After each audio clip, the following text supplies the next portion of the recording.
Awit 118:19-23. Buksan ninyo sa akin ang mga pintuan ng katuwiran upang ako'y makapasok doon at makapagpasalamat sa Panginoon.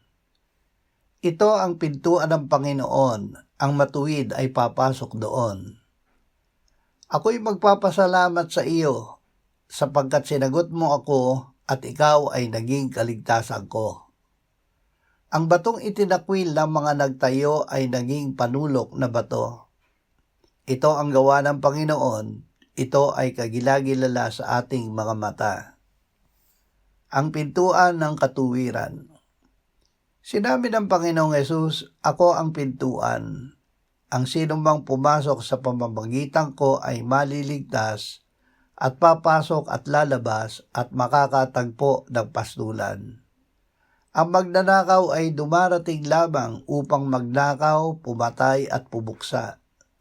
Ako'y pumarito upang sila'y magkaroon ng buhay at magkaroon nito ng may kasaganaan. Ako ang daan at ang katotohanan at ang buhay. Sino man ay hindi makakarating sa Ama kundi sa pamamagitan ko. Kung ako'y kilala ninyo ay makikilala rin ninyo ang aking Ama. Mula ngayon siya'y inyong nakikilala at siya'y inyong nakita. Hindi pa ba ninyo nababasa ang kasulatang ito? Ang batong itinakwil ng mga nagtayo ng gusali ay siyang naging batong panulukan. Ito'y gawa ng Panginoon at ito'y kagilagilala sa ating mga mata.